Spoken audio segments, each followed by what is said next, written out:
Welcome to another edition of Our Town here on 94.9 and 99.1 The River. My name is Darren Swinson. It's Thursday morning. It's 9 a.m. and this is where the action happens, where the magic happens each and every week as we get to talk to interesting people from the tri-state area. A little bit later on in the program, we will be talking to Winneshiek County Sheriff Dan Marx. Dan will tell us about a new initiative, a volunteering initiative that the Sheriff's Office is proposing and offering folks the opportunity to join on a volunteer basis. He'll give us further details on that.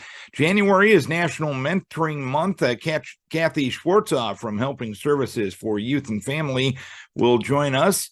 Coming up a little later on this month, it's the Decorah Chamber Luther Luncheon. We will preview that and talk all things chamber with Jessica Rilling from the Decorah Area Chamber of Commerce. But we will kick off the program. We usually don't talk to him this time of year, but this coming Sunday is the deadline to sign up on the health insurance exchange for 2023 to get coverage by February 1st. If you don't sign up by Sunday, you can't get covered on the exchange this year. And our health insurance guy is Brian Huinker. He's with Group Benefit Partners in Decorah. He will be our first guest on the program this morning. This is Our Town. It's brought to you by Decorah Bank and Trust, and you're listening to it on 94.9 and 99.1 The River. Having a health insurance conversation with our friend, our mentor, the man with all the knowledge, at least that he's willing to share with us. He is Mr. Brian Huinker with the Group Benefit Partners in Decorah. And normally we end our conversations with you about the health insurance exchange in December, Brian, but a little bit later of a deadline to get on the 2023 exchange this year, correct? Yeah, it is coming up here the 15th of January, Sunday, which I guess we're thankful for to a degree with some of the issues that have come up this year. Explain some of the issues that have come up that your clients are dealing with. Yeah, the biggest issue is, and this actually happens every year, and it's absolutely ridiculous that the insurance companies and really the government can't figure this out. But they show the 2023 premiums with the 2022 tax credit in a letter to the people, and it says, "Oh, Darren, your premium's going from $50 to $63 for 2023. If you do nothing, your plan will roll over." So you're like, "Hey, no big deal. Everything goes up in price. You don't do anything about it. You don't call your agent, or you don't go online and renew it yourself. You just let it roll over." This year was the first year that the subsidy tax credit actually went down. So they're using a higher subsidy and telling you your premium is going to be $63 when it's actually going to be $150 or $180 because the tax credit goes down in 2023. That's a long, complicated formula and story. But this is the first year that's ever happened. Oh my God, my premium went from $33 to $220. What the heck's going on? And we say, well, yeah, that's what the letter says, but the tax credits are going up. Your premium's actually going to stay the same or be within $5. So we've never had it be a case where people get that first bill auto renewing and it's higher than what the letter said. So that's been a pretty big mess on our end and for the people. That's why it's just so important to have in our opinion, to have an agent and to kind of follow through with every year. Doesn't take long, but you should call somebody or check on your policy so you don't have any surprises. We're fortunate this year, like you said, Darren, that folks can still make a change. So they'll pay that higher premium for 1 month. They could pick another plan. Still because they extended that open enrollment. So we're fortunate for that. Why did the tax credits go down this year? Well, it's based on the second cheapest silver plan in your market. And this is just counter to your common sense logic, but Wellmark's plans actually only went up 2%. where Medica took a double-digit increase, and that shift caused less subsidy to go out because of the second cheapest plan being a lower cost Wellmark plan. And so the dollar amounts that the government were going to hand out are less. So um, it's very confusing, but it is it is reality. The other reality is we were fortunate in our neck of the woods that through some of the COVID money and just the way the cookie crumbled with our second cheapest silver plan, we were probably not probably. I mean, this is my opinion. We were irrationally low before on our premiums when you had somebody making $180,000 and getting on for free. That probably wasn't what the intention of the program was from the start, but that's just how it worked the last couple of years. If you've signed up already on the exchange for this year, you can still make adjustments between now and Sunday. Correct. Yep, and that's that's been a lot of our phone calls and things the last couple of weeks has been maybe somebody moving from a gold plan to a bronze plan, maybe switching from Medica to Wellmark because Medica took a really big increase. So those have been the most common occurrences. At the end of the day, it's been very, we haven't found too many people that if they can remember back 5, 6, 10 years what they were paying, they're still under that, but make no mistake, it's a pretty big shock, to your monthly budget if things are going up $200, $300 a month. We get that. And I know in our previous conversations, you mentioned this year the possibility existed that, let's say, a husband or a wife would get health insurance through their employer.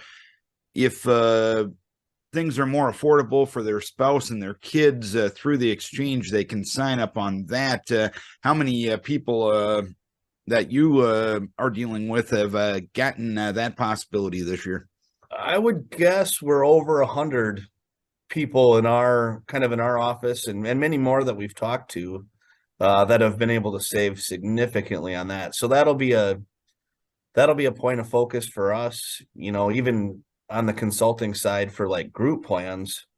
There's going to be a seismic shift, in my opinion. Like in many cases, the group, the business is not doing the employee or their spouse's service by contributing a few $100s toward the family plan and having the employee have to pay $700, $800, $900 for it. They could go out to the individual market and get a better plan at a lower cost in many cases. And what makes them eligible to get on the exchange and get that better plan? How is that all calculated? And is this the reason why we took algebra back in the day? Yeah, I guess so. Thank you, Mr. Landis. It is. It's a somewhat of a complicated formula. It goes off of the cheapest plan that's available through you from your employer, and then it's calculated off of your income. So it's a formula. It's actually, once we get the info, we can spit it out through a kind of a calculator that we've made that'll say, oh, you're paying your cheapest plan to add your spouse or kids is $750 a month. Does you and your family $190,000 in income? If the answer is yes, then we can look at options. If the answer is no, then you have to take the employer's plan. So it's not overly complicated once you're in the mix, but there's quite a few moving parts for cooperation from the business and their HR team, from the employee, then analyzing the taxes. So there's enough to it that it can get a little complicated. Anything else folks need to know? But that's job security, my friend. Well, you can't go wrong with that. Anything else? No. Yeah. Exactly. Yeah, no, I mean that seems to be the main. Yeah. Anything else folks need to know between now and Sunday? No, I mean I'm hunkering down for the NFL playoffs. It's gonna be a wild ride, and do your DraftKings, do your other things to enjoy it with your family and get out the popcorn. All right. Always take that advice from Mr. Huinker and Paid, take paid, his paid, advice. paid endorsing for DraftKings. All right. Yeah, nice to know you got that NIL deal from your college tennis days. Or Yeah, absolutely. all right, Brian, we appreciate you taking some time telling us what's up with health insurance. This might be the last time we talk to you for a while, but if anything comes up, I got your number and you got mine. So we'll look forward to our next conversation. Thanks for the time, as always. Yeah, thank you, Darren. Have a good week. Brian Huinker, Group Benefit Partners in Decorah. Always good to check in with the Executive Director of the Decorah Area Chamber of Commerce, Jessica Rilling, joining us on Our Town. A Happy New Year, Jessica. I can still say that on the 12th of January, can't I? Definitely. Okay. Happy New Year. So obviously the holiday shopping season just got complete. What type of feedback did you get on the shopping season in the Decorah area? Yeah, well, I would say November and December are really big months for our downtown district and a lot of the small businesses. They see really great numbers in that last quarter. I do think that, are we calling it a polar vortex that kind of swept in right before Christmas Eve, definitely had an impact for some of our retailers. And it was quiet, I think, in the downtown in those days leading up to Christmas. But generally speaking, yes, it was a great shopping season. And just all the things we know and love about being able to walk around downtown Decorah and really get gifts for everyone. So. And is that polar vortex perhaps a lesson to the procrastinating men of the world like myself to say, you know what, get your gifts purchased on time because Mother Nature may come back to haunt you? I mean, everything is a lesson for the men in our lives. Yes, we'll include polar vortex in that. But I think even with that challenge, folks were still able to purchase a lot of stuff locally. I talked to a lot of residents. We love the tourists, but we really love the residents too, who make that commitment to shop in town. And a lot of people had some kind of goal or resolution for themselves for the holiday season. So, yeah, but anyway, the people in your life will love your early shopping if you can change those habits. Yeah. All right. I'll keep that in mind for 2023 Christmas and years beyond. But you look at this time of year from a kind of a visitors and a tourism standpoint, we often associate tourism and visitors with the summer months and the warmer weathers. But when you have the amenities that we do in our area, this place can still be an attraction in the winter months. How do you go about selling the fact that even if the temperatures are not as warm as it is in June and July, it's still a pretty nice place to visit? Yeah, absolutely. So a lot of our messaging that we push out for this quarter in the winter kind of hits on what you said, which is this is a great place for that weekend getaway. And really in this first quarter, people are kind of worn out, I think, after the holiday season. And so really trying to help push Decorah up into the arena where they're thinking about having restful time without having to drive very far. So we actually did a nice kind of promotional push that included pets for winter plus pets. A lot of our lodging around here allow pets. And I think more and more people want to travel with them. So that was some messaging we worked on out of this office to kind of just remind people we're here. Yeah, in the winter. So. And one of the big chamber events for this month, this quarter, is the Luther Luncheon that'll be coming up later on this month. I know it's an event that, unfortunately, the way the world was, you couldn't have for a couple of years, but it's back with a vengeance. It's always a fun event and always a good thing to get really all the business community and the community itself together. Tell us what will be going on, I believe, on the 22nd, if I'm not mistaken, correct? 23rd. It's a Monday. And it is over the lunch hour. I was looking at my 22 calendar. My bad. You're fine. This is actually going to be my first Luther luncheon. That hasn't happened for a couple years, so I'm looking forward to it. We love having chamber members come to this. It's a free lunch that Luther provides. Beautiful, delicious lunch. It's just 1 hour time commitment, and they get to hear from the chamber, but also a lot of the new leadership at Luther. So a lot has happened in the last couple of years. There are new directors on the cabinet up there. So folks that are interested in hearing from Mary Duval, who's the new director of development, hearing from the new director of admissions, Matt Beatty, he'll be doing the keynote. I believe they'll introduce Robert Clay, who's also new. So it's a good just kind of moment to come and hear updates, see a lot of new faces, and have some time together, which, like you said, for a couple of years we couldn't do. So still time to register for that. Chamber members can just go onto the Decorah Area Chamber website, and it's pretty easy to just RSVP. We just need your name, and we hope some more people will join us there. Monday the 23rd. Monday the 23rd. Don't look at your 2022 calendars like I just did. What's the deadline to register for that? Mid next week. I think there's a little bit of flexibility. We're asking for folks to let us know by, 17th, 18th would be good, just for a food count. All right. And of course, there's other events that I'm sure you're in the planning of for. Obviously, you're planning for a lot of things continually at the chamber office, but first one that probably comes to mind is a Women's Weekend Out. That'll be the first sign of spring. What type of events? How's the early planning, I guess, going for that? Yeah, so we made a point to kind of save the dates for 2023 and 2024 a ways ahead, which always helps all the ladies plan. So this year it falls on it's March 31st through April 2nd. And so we hope folks will maybe make their lodging reservations. That's a good thing to do at this point in the game.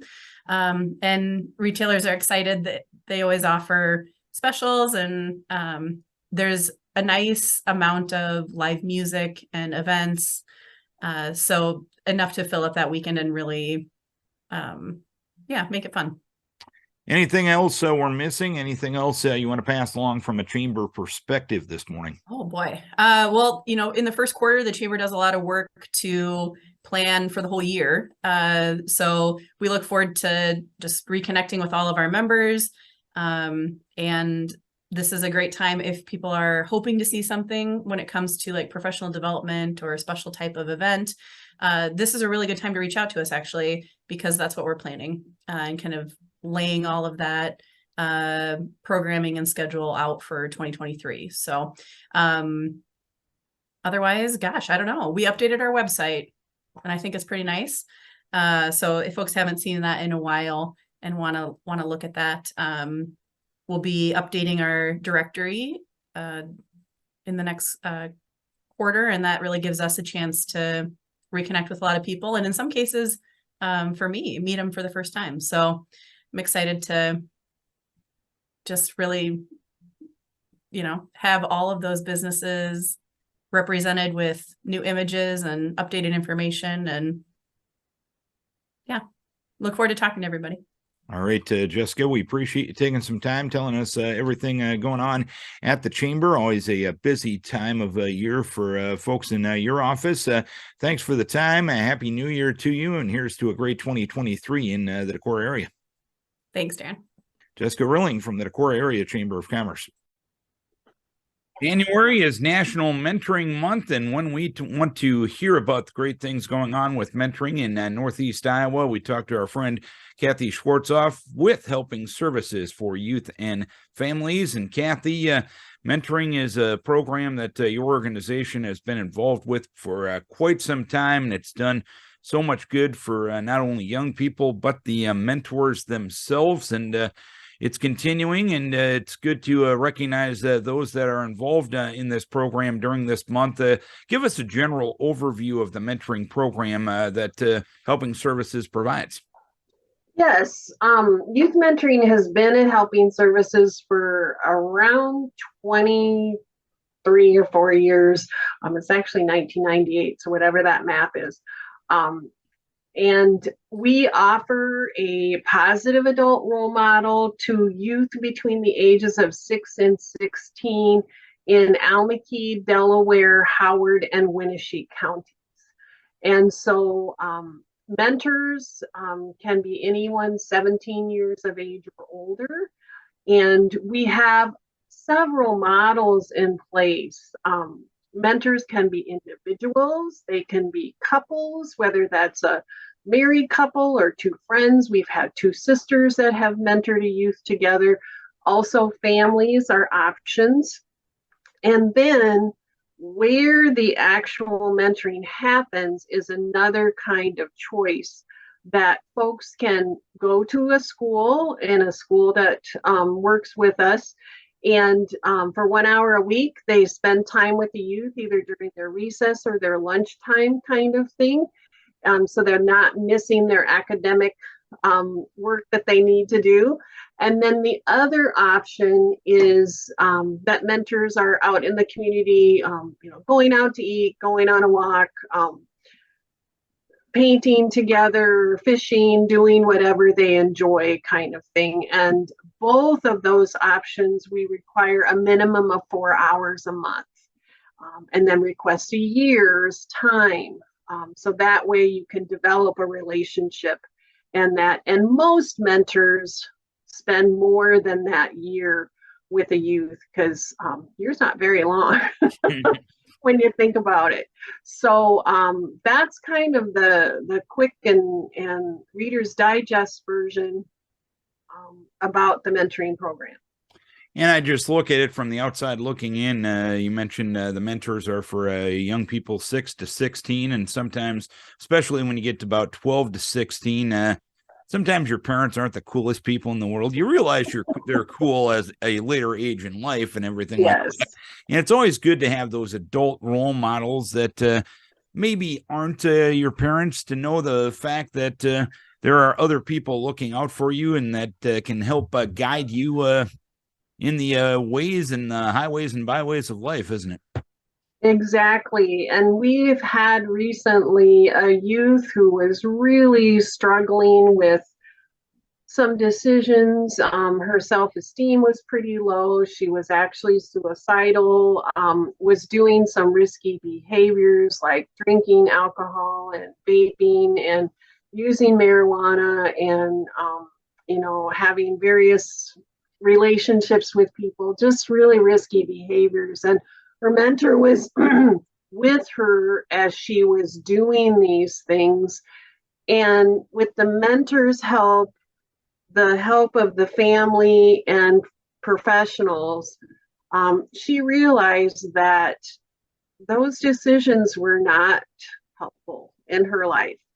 And she's always been very open with her mentor. And, the mentor shared with me that that's kind of she's past that point now where she is making healthy decisions. She's not interacting with some of those people who were her friends, but not really. They weren't true friends, because all they wanted to do were those activities that weren't healthy and putting her in a good mental state. So it's a really good example of, if she hadn't had that mentor in her life, would she have been able to make those choices? We don't know. But we certainly believe, and I believe it strongly, that the mentor was a key part of that decision-making process. And we mentioned the positives the mentees get out of this. The mentors, I'd imagine it's a pretty rewarding relationship for them as well. Exactly. And, not all relationships have that heavy kind of situation that I just asked about or just referred to. The key thing I think that people need to realize is this is building a friendship with the youth. And if you can do that, you have the skills you need to be a mentor.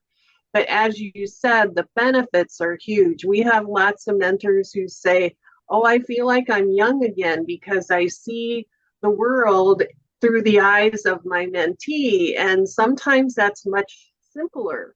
from the sense that you don't have the worry of bills and different things, but then also you understand things like anime and other things that the kids are involved in that you had no concept were part of the world. So that's good too. And mentors will say, now I have a buddy to go to, you know, a Disney movie with or something like that, or I can play Legos, you know, hours on end, and I could do that with somebody else of the present context I have. So there are a lot of benefits for mentors, and many, many mentors have shared with me that over the years, they're just that lifelong friend of the mentee, that they're invited to their graduation parties, their weddings. They call them when they are considering, you know, buying a house. How should I do this?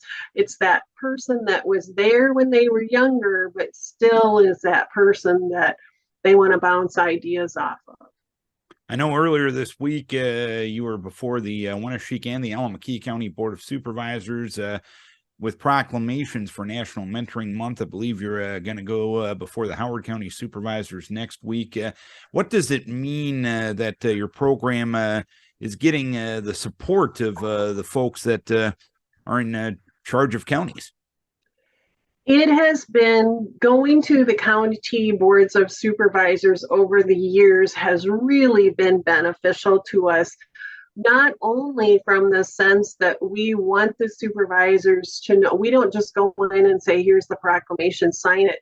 We tell them things about what's happened in the past year and give them statistics about volunteers that have been involved in those kinds of things.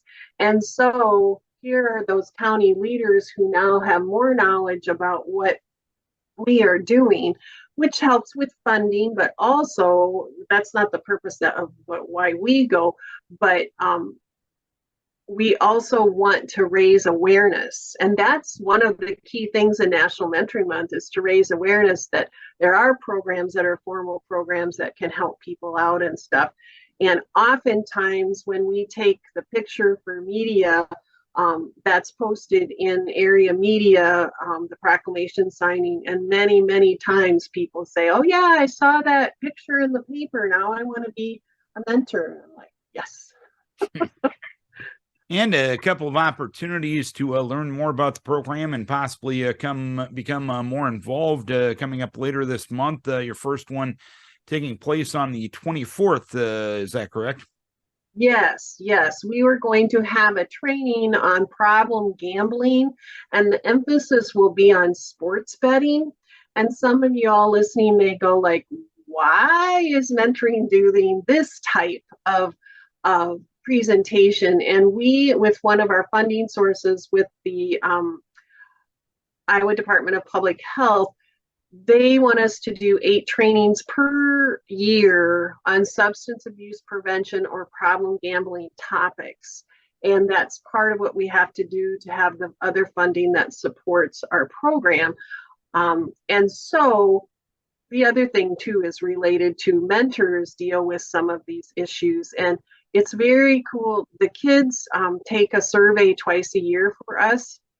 And they just recently, the past 2 years, have put on questions on that about gambling. And the first thing is kids don't understand that there's any danger related to that at all. They just think, oh, playing bingo, which just playing bingo is fine. But when you're doing an electronic game and they ask you to pay more money to enhance your avatar or whatever it is, that gets to be, it can be, compulsive and can lead to some really unhealthy and expensive kinds of things. So we want people to understand for this training specific to sports betting and how, just, I don't know about you, but I see it every time I watch a sports event or even watching general TV. Sometimes there's just sports betting ads on, and we need to realize the danger that's involved in that. So we definitely want people to attend that, and you can go to helpingservices.org, and it is a Zoom type of training, so you can do it in your home and stuff. but you can get that link from going on to Helping Services, and we'll get that information to you. And at the end of the month on Tuesday, January 31st, a mentoring potluck dinner will take place. Give us some more information about that. Yeah, that'll be a time that we're going to recognize everybody that's been in mentoring, if they're a mentee, a mentor, or a mentor for a day. And we haven't spoke much about that.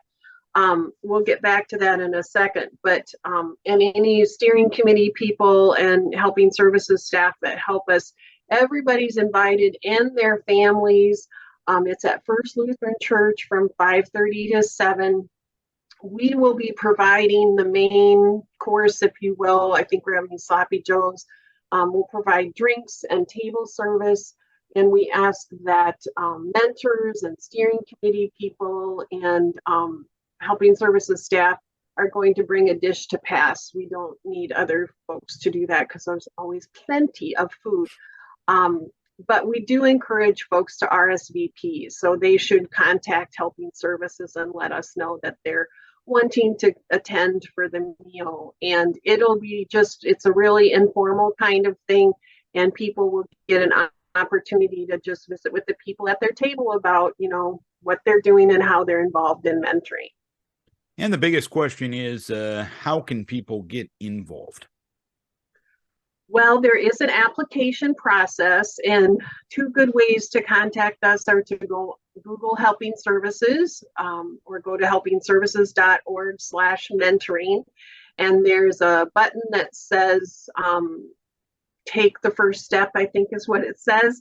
And we just ask you to give us your contact information, and then we contact you right away and say, hey, what questions do you have? And get them the application and get things rolling. The other thing that folks can do is just pick up the phone and call us at 563-387-1720 and just give us a shout out, and we'll visit with you about getting started, because we definitely need more mentors, and particularly we need more men. I did say I wanted to get back to what Mentor for a Day is. That's somebody who can't commit to the 4 hours a month, but they still want to volunteer in some way. They can attend our events as it fits their schedule. And it's a really nice way to either get started in mentoring or just to help out in the community somehow. Anything else the public needs to know about mentoring? Anything we haven't hit on yet? I think we've hit the key points, but I just really want to emphasize that we welcome everyone and anyone to be a mentor. As long as they're a positive adult role model, and we need folks to get involved. Now's the time. Might as well do it when it's a fun time of year with National Mentoring Month, and it's a good time to get started. Kathy, we appreciate your time as always. Always good catching up with you and talking about the great things the mentoring program does for the youth of Northeast Iowa.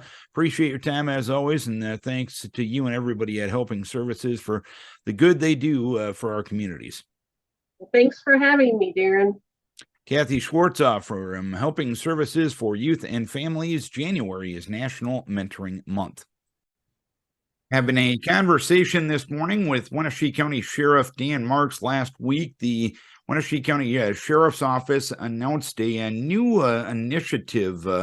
If someone has a loved one or someone you care for that may require special assistance in emergency or crisis situations, the Sheriff's Office is developing a registry. Tell us where this idea came from, Dan.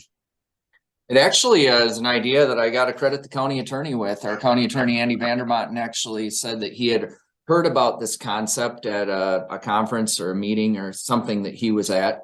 And he ran the idea past me. I thought it was a fantastic idea. As most people in Winneshiek County know by now, mental health is near and dear to me.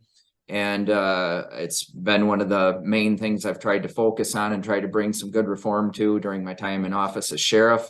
And county attorney knew that and floated the idea to me and said, not sure if it's something you'd be interested in researching more. And of course I was.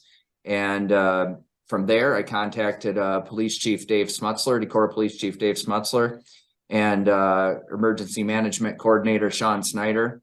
both of them also thought it was a great idea, and I asked if they would be interested in partnering with me on that. And so we'd have a three-way partnership with the sheriff's office and Decorah Police and emergency management, and they thought it was a great idea, and we took it and ran from there. Who is this program targeting? What individuals are you speaking to with this program? Well, it originated, like I said, more with the idea with people with family members, loved ones, friends, neighbors, and so on and so forth. With primarily, we were looking at mental health, just to be blunt. But as we got talking about it and developing it, we kind of thought maybe we could expand it beyond that. I don't know that we really have to put walls or parameters on it. We kind of expanded it to if there's anything about a situation in a certain home or in your home that you'd like us to know about, should we need to respond, why not expand it to include all of that? And as emergency management coordinator Sean Snyder and police chief Dave Smutzler and I discussed, we really didn't see a downside as we kind of work through the logistics of how we were going to unroll this and what it was going to look like and what it was going to be used for. How will this program work? Let's say you get a call to a certain situation and a loved one of someone is on this list. How would this work without giving away too much of the logistics and keeping the confidentiality? Yeah, so if you go, we have a link on our website. You can go to the sheriff's office website and go down to useful links. You can click on that link and it'll take you to a registration form. When somebody fills out that registration form, there's several fields on there of helpful information. It's a guided form because obviously we have to keep it concise enough to make it something that we can put into our portal or into our records, so it'll flag it if we get called to a certain address or to a certain location. And from there, it really just comes down to information. It doesn't guarantee any certain response. It doesn't mandate the deputy or the officer responding to or medical crew responding to do anything specific. It's just good background information that will be relayed to the responding paramedic, deputy, police officer, whoever it is, for background information so they can hopefully incorporate that and respond accordingly. Obviously, within the, when I say accordingly, we obviously can't jeopardize safety of ourselves or others. We can't jeopardize the integrity of a call or investigation. But with anything, the more information we have on something, the more understanding we're going to have on the front side, and the better odds it gives us that a situation is going to go better. If we know the background of a certain individual living in that residence, if we know that maybe they're autistic, that maybe lights or sirens can put them into an adverse reaction. If we know, I'm drawing a blank on other examples, but if we know that somebody is suffering from a mental health condition and maybe X, Y, or Z can sometimes inflame that mental health condition, we can try to do workarounds within reasonable parameters to not go there. What I mean by not going there, don't mean not go to the residence, of course. I mean by approaching the situation differently for a better outcome for everyone, to respect their situation. Like I said, it by no means boxes our responders in, but the more information they have, things can only go better. And so I didn't see a downside to it. You know, we talked through the logistics and how would this affect our response, and what if we couldn't necessarily change our response based on the information given? Well, then we're no further behind than where we started. But the way I see it, this can only improve things. It can't make things any worse. How, again, the confidentiality end of things, I know some people may be a little tentative in putting certain information out there that they want to remain confidential. How do you go about making sure that information stays where it needs to and is only available to the people that need it? Well, it goes into a secure database that, is where we keep basically all of our records, where we can keep a tab on a search history. Every call that comes into the sheriff's office is recorded and logged. So we have extensive database and record system where we can, and we have a fairly high-tech system that if a certain address or name comes up, that information will populate. So it's safe that way. Now, to be clear, though, that information still needs to be relayed in the event that a deputy or emergency responder is called to a certain residence. That message still does need to be relayed. Depending on the situation, sometimes that can happen, through a little more secure means by a phone or whatever, but otherwise it sometimes can get dispatched over the radio. Now, we are on a P25 digital system that most scanners don't pick up. But I do want to be clear that in order to get that to the emergency responders, we have to have a means to do it. The information doesn't do us any good if we can't relay that information. So it's secure. It's not public record, not something we would ever disseminate, anything like that. But that information to the emergency responders going to the call does still need to be given to them in some fashion. Now, we do have other means that we can utilize that can limit how many things go over the radio waves. And we can do mock messaging. We can do things like that where we can send messages electronically, but those have their limitations as well. Obviously, we do not stand for our emergency responders certainly looking at a screen while en route to a call. And sometimes they have limited time once they arrive at a call to read about a situation. That's why we use a radio. So there's definitely considerations when deciding if someone wants to register or not. Those are just the real world realities of the situation. And how do people sign up? And how do people make sure that this could be a useful thing for them and their loved ones? Well, if they have any questions or concerns, they can always reach out to myself, reach out to Sean Snyder with Emergency Management, who's also in charge of our county dispatch center. And of course, can always reach out to Police Chief Dave Smutzler.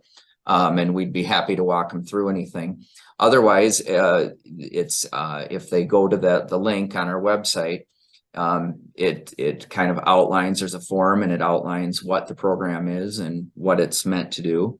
And they can go ahead and fill out the form and put whatever information they're comfortable with in that form for us to include in our database.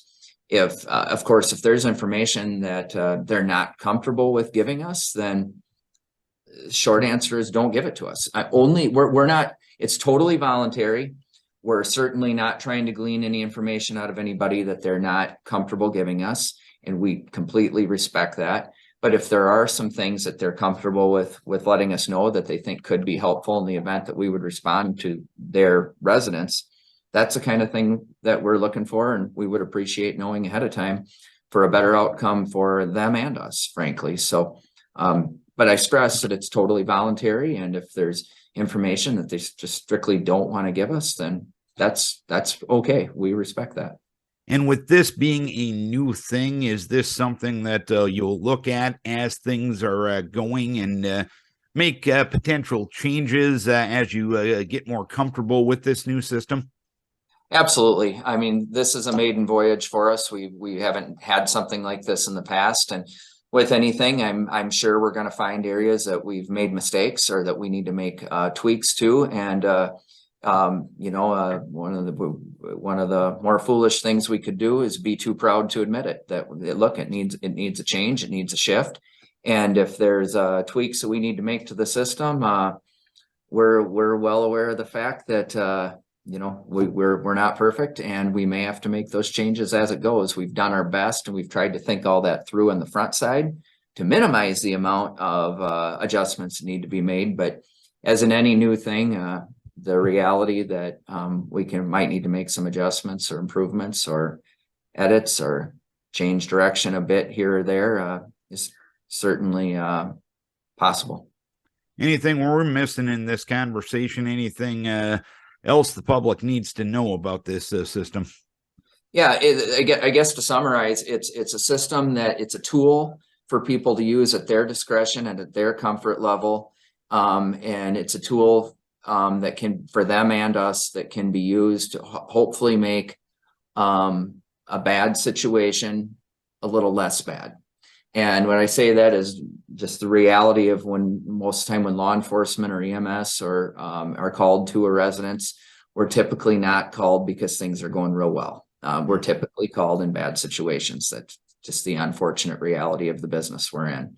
So it's just an attempt and an offer for the people that would like to take advantage of it to give us a little more information on the front side that we can at least give our responding emergency personnel a little background and hopefully, like I said, make a bad situation a little less bad. It's wish I could say that it's going to make everything great, and with this information, you know, all our problems are solved. But I think we all know that we have a lot of work to do, and it's probably not a reality. And second thing I would say is that mental health continues to be a major concern of the sheriff's office and law enforcement, and we're going to continue to take it very seriously. I wish I had all the answers, and I certainly don't claim that I do, but if we can take little things to help the population that struggles with mental health, I think it's the responsibility of all of us to do so. If we can take the illness that they're living with and assist them just a little bit in ways that are practical and reasonable, I think we should do it. This is just one way we're doing it. We've made several other changes and reforms throughout the years. As like I said, this has been a major initiative of mine since I took office, and we're going to continue to. As new ideas and good ideas come up, we're going to give them a try. If they don't work, they don't work. We can always change course, but we're going to give it a try, and we're going to continue to approach this very serious topic with an open mind. All right, Dan, we appreciate you taking some time and telling us about this new idea, new initiative with Decorah Police, Winneshiek County Emergency Management, and your office itself. As always, we appreciate the time, the information that you provide us, and Happy New Year. I think I can still stay that on January 10th, right? Yeah, it's early enough. We got another month at least. We can keep saying that. Then we better switch to Happy Valentine's Day or something like that. So I appreciate you bringing the topic up, Darren. I haven't had a lot of feedback on this rollout, and I appreciate you taking notice of it. And hopefully, I know you're doing your best to get the word out, and it's important that people that need or could utilize this service know about it. So I appreciate you reaching out to me. As long as you wish a happy Valentine's Day to your wife, that's probably more important than wishing me one. So that's going to be the single most important, although I might have a little bit of an out because my son's birthday is also on Valentine's Day. So I got to split my time. So fair enough. Dan Marx, Winneshiek County Sheriff, joining us on Our Town. Our thanks to our guest on the program this morning, Brian Huinker with Group Benefit Partners in Decorah. The health insurance exchange deadline for 2023 is Sunday. All sorts of information available by calling your local insurance agents. Jessica Rilling with the Decorah Area Chamber of Commerce Luther Luncheon coming up on the 22nd of this month. Kathy Schwartzhoff from Helping Services for Youth and Family. Kathy told us about National Mentoring Month here in the month of January. And we want to thank Dan Marx, a unique new program that the Sheriff's Office is offering on a voluntary basis. If anyone has any sort of ailments or physical or mental challenges that would be present in case law enforcement makes a call at their home, you can notify law enforcement so they have more information in dealing with a situation. Dan gave us some great information regarding that new initiative being put on by the Winneshiek County Sheriff's Office, also the Decorah Police Department and Winneshiek County Emergency Management, a part of that as well. Don't forget, we put these shows up on YouTube each and every week. It's a chance for you to actually watch these interviews on a week-to-week basis. we realized you can't always be near a radio or a streaming device around 9 o'clock on a Thursday morning, but it's interesting content. It's interesting people that we have the privilege of talking to on a week-to-week basis, and we want to bring you that content on your schedule. Like today, if you're just looking at music videos, perhaps sports highlights, cat videos, whatever you do on YouTube, type in a 1-12 R-Town program. You can get it that way. We also put the links up on all of our LA Communications, our radio station Facebook pages. Another way we bring you the information that you need here at LA Communications. Our thanks to our guest on the program. Our thanks to our sponsor, Decorah Bank and Trust. And most importantly, we thank you. That's right, you, the listener or the viewer, for tuning in, for logging on, or for watching our town here on 94.9 and 99.1 The River.